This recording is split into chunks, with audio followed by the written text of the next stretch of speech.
κληρονομιάς. Θεωρώ ότι μία από τις σημαντικότερες και ιστορικότερες πόλεις στον κόσμο, που είναι η Θήβα, αλλά και οι γύρω περιοχές Λεύτρα, Πλατείας, Θήσβη, μου είναι αδιανόητο να μην περιλαμβάνεται στους χάρτες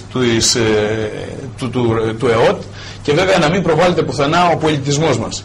Τέλος, θα πρέπει να αντιμετωπίσουμε τα θέματα υγείας και την αναβάθμιση του νοσοκομείου, καθώς και θέματα ανεργίας, που ξέρουμε ότι η περιοχή μας πλήττεται αυτόν τον καιρό βάναυσα. Σας ευχαριστώ κύριε Χαλβατζή. Συνεχίζουμε με τον κύριο Νικολάου. Οι προτεραιότητές σας, η ιεράρχηση των αναγκών των συνενούμενων δήμων. Όπως σας είπα και προηγουμένως κύριε Μερτζάνη, σαν πρώτο θεωρώ εγώ ότι πρέπει να είναι η οργάνωση για τη λειτουργία αυτού του νέου Δήμου. Εγώ τι σκέπτομαι και πώς το βλέπω το πράγμα. Θα πρέπει, όπως είναι αυτή τη στιγμή οι πρώην Δήμοι, για να μπορούν να λειτουργήσουν ένα ορισμένο χρονικό διάστημα, ούτως ώστε αργότερα να μπορέσουν να ενσωματωθούν στον νέο Δήμο, να λειτουργήσουν όπως είναι αυτή τη στιγμή στους χώρους, με τα μέσα και με κάποιες άλλες υπηρεσίες που έχουν. Ένα άλλο θέμα που πρέπει εμείς και πρέπει να μας απασχολεί για το νέο Δήμο είναι η καθημερινότητα. Η καθημερινότητα έχει πολλές παραμέτρους. Θα πω 2-3 πράγματα που αφορούν την καθαριότητα, παρεμβάσεις στους διάφορους χώρους, ούτως ώστε να μπορεί να αλλάξει λίγο η ποιότητα ζωής. Άλλο θέμα σαν προτεραιότητα έχω το περιβάλλον, το οποίο όπως ξέρετε πρόσφατα δοκιμάστηκε πάρα πολύ στην πόλη μας, στη Θήβα. Ήδη όμως αυτή τη στιγμή έχουμε καθαρό πόσιμο νερό από το Μόρνο. Το περιβάλλον όμως της Θήβας και της περιοχής του Δήμου δεν δέχεται καμία άλλη επιβάρηση. Έχουμε φτάσει πλέον στα όρια. Πάμε στην εγκληματικότητα και τους αλλοδαπούς. Ένα πολύ σοβαρό πρόβλημα, το αντιμετωπίζουμε κάθε μέρα. Ακόμα και οι γονείς για τα παιδιά τους, για να πάνε στο σχολείο, ταλαιπωρούνται καθημερινά και τους έχει γίνει βραγνάς. Ένα άλλο θέμα είναι η ανάδειξη των αρχαιολογικών χώρων. Τώρα που ενσωματώθηκε ο Δήμος και έχουμε μαζί μας και τις Πλατές και τη Θήσβη και τα Λεύτρα, πρέπει να γίνει κάποια ενοποίηση για να μπορούμε από εδώ και πέρα να λειτουργούμε διαφορετικά. Πρέπει να ξέρουμε ότι η Θήβα κάποτε ήταν. Δυστυχώς πρέπει να σας διακόψω, τελείωσε ο χρόνος σας. Κύριε Σβίγκο, στο ίδιο ερώτημα, η ιεράρχηση αναγκών και οι προτεραιότητές σας από την πρώτη μέρα, αν αναδειχθείτε Δημοτική Αρχή. Για μας κέντρο των δραστηριοτήτων μας είναι η ποιότητα της ζωής του πολίτη. Είναι ο πολίτης. Και όταν λέω πολίτης και ποιότητα ζωής του πολίτη, αναφέρομαι στο περιβάλλον καταρχήν, στο νερό το καθαρό, το οποίο ήδη παρέχουμε, και επίσης να ανακοινώσουμε, και το γνωρίζουμε πολύ καλά, και τα διαμερίσματα Νεοχωρακίου και Ελαιώνα, ότι διατέθηκαν 4,5 εκατομμύρια ευρώ από το Υπουργείο Περιβάλλοντος σε συνεργασία με την ΕΙΔΑΠ και τη Γενική Γραμματεία Αθλητισμού, Γενική Γραμματεία Περιφέρειας, και σύντομα έως το τέλος του Μαρτίου θα έχουν και εκείνη καθαρό νερό. Αναφέρομαι σε μελέτες οι οποίες εκπονούνται για τους αέριους ρήπους, για τα υπόγεια νερά αλλά και για τα τρόφιμα. Να πω ότι ήδη για το περιβάλλον μέσω της κατασκευής του ΧΙΤΑ έχουμε παρέμβει ουσιαστικά και εκπονούνται μελέτες αυτή τη στιγμή για την διαχείριση τόσο των υλικών κατεδάφισης μπαζών, των βιομηχανικών, των αγροτικών, των κτηνοτροφικών κλπ.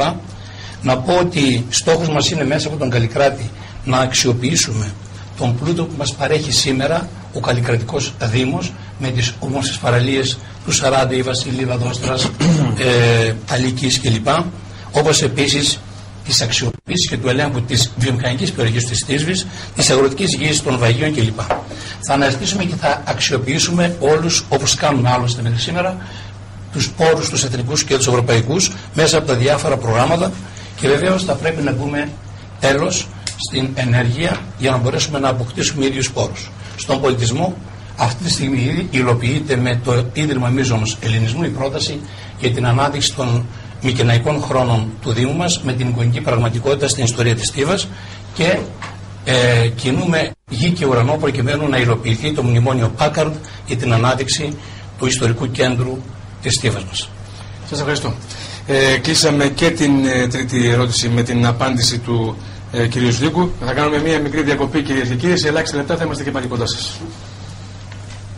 Επιστρέφουμε στην εκπομπή μας. Έχουμε κοντά μας τους υποψηφίους δημάρχους της Στίβας για αυτές τις αυτοδιοικητικές εκλογές. Περνάμε γρήγορα στην τέταρτη ερώτηση αυτής της εκπομπής, ξεκινώντας από τον κύριο Τούτουζα.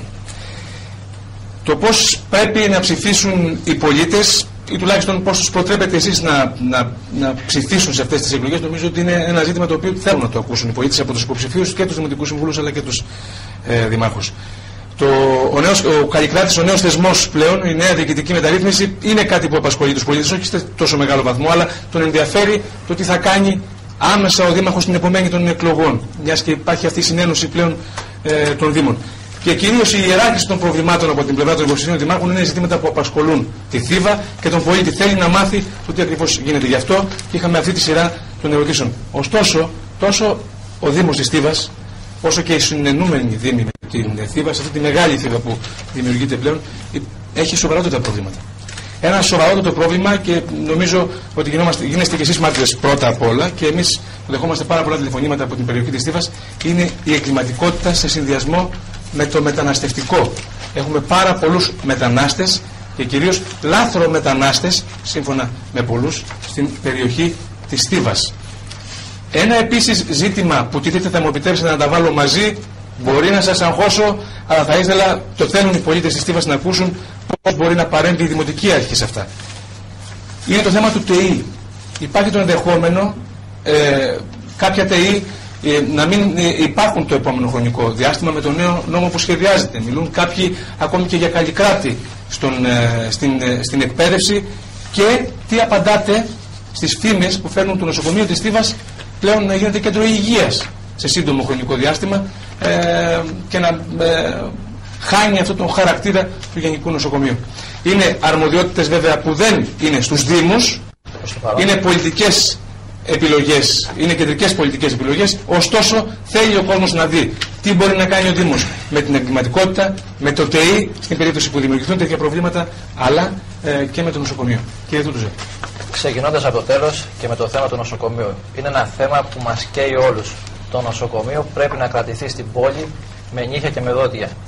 Είναι ανεπίτρεπτο η Λιβαδιά αυτή τη στιγμή, μικρότερος πληθυσμιακά δήμος από τη Θήβα, να έχει νοσοκομείο, και καλώς το έχει και πλήρως οργανωμένο, και η Θήβα να γίνει χωρίς νοσοκομείο και να γίνει ένα απλό κέντρο υγείας, και από εκεί και πέρα να έχουμε τα όσα προβλήματα θα ακολουθήσουν. Για το θέμα της λαθρομετανάστευσης, τεράστιο το θέμα. Η ανασφάλεια πάρα πολύ μεγάλη. Να σας πω το ακραίο παράδειγμα. Το ακραίο παράδειγμα λέει ένα χωριό της Θήβας, ο Ελαιώνας.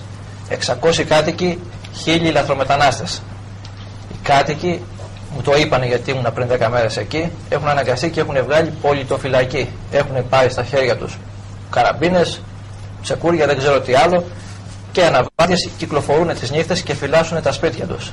Θα σας πω προσωπικό μου παράδειγμα. Έχω ένα φροντιστήριο κοντά, έχω 3 παιδάκια.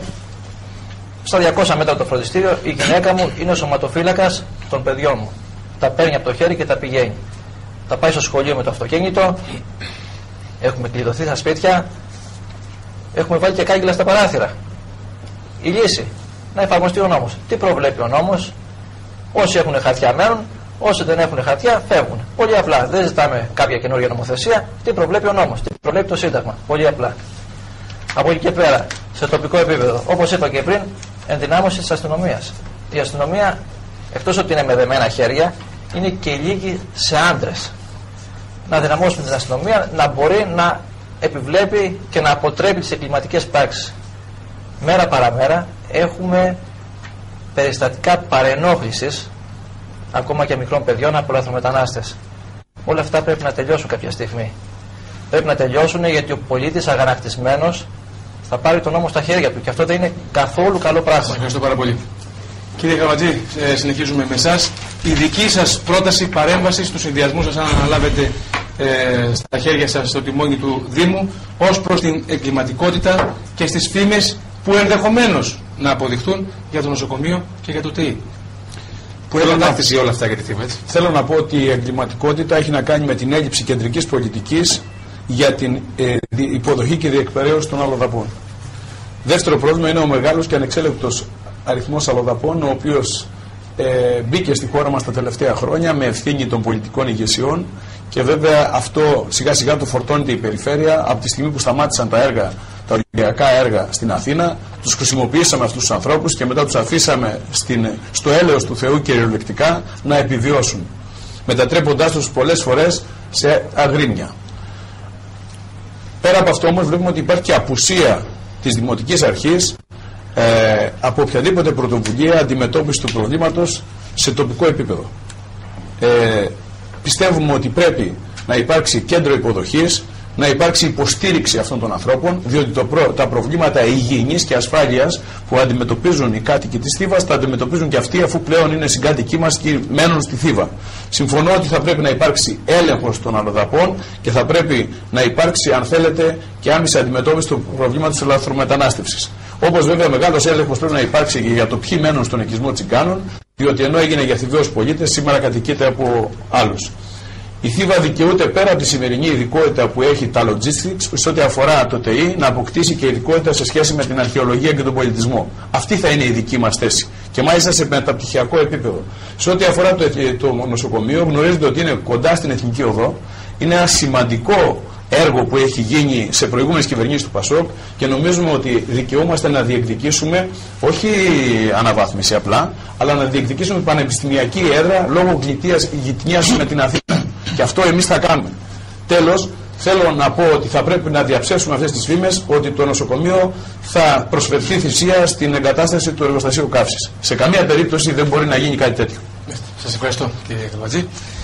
Κύριε Νικολάου, ποια είναι η δική σας πρόταση ως Δημοτική Αρχή για την εγκληματικότητα που είναι ένας βραχνάς και φόβος πλέον για τους κατοίκους της Θήβας και γενικότερα και των συνονούμενων δήμων, και τι θα κάνει ο συνδυασμός σας στην περίπτωση που έχουμε αυτά τα δύο?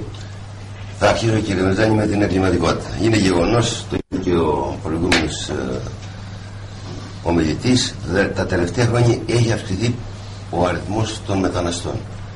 Σε συνδυασμό δε και με τη μείωση, την επικίνδυνη μείωση των αστυνομικών δυνάμεων, υπάρχει σοβαρό πρόβλημα. Η έλλειψη λοιπόν της δύναμης αυτής των αστυνομικών, αλλά και η πολιτική βούληση για την επίλυση του μεταναστευτικού προβλήματος, έχει δημιουργήσει τη σημερινή κατάσταση. Η εγκληματικότητα έχει φτάσει και στις πιο μικρές κοινωνίες. Υπόθηκε προηγουμένως για κάποιο χωριό από τον κύριο Τούτουζα. Ακόμα τα παιδιά που προανέφερα πάλι έχουν πρόβλημα και έχει γίνει πονοκέφαλος η μεταφορά τους από τους γονείς.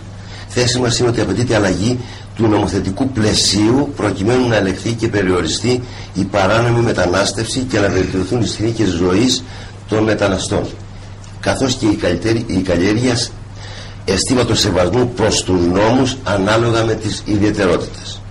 Αυτό μπορούμε να το επιτύχουμε και με εκπαίδευση και με πρόνοια για αυτούς. Για το θέμα του ΤΕΗ, εμείς πιστεύουμε ότι μπορούμε με συνεργασία με το Υπουργείο Παιδείας να μην φύγει, διότι είναι ένα ΤΕΗ με ζήτηση. Και αυτό πρέπει να παραμείνει και να αναπτυχθεί ενδεχομένως και περισσότερο. Όσο για το θέμα του νοσοκομείου.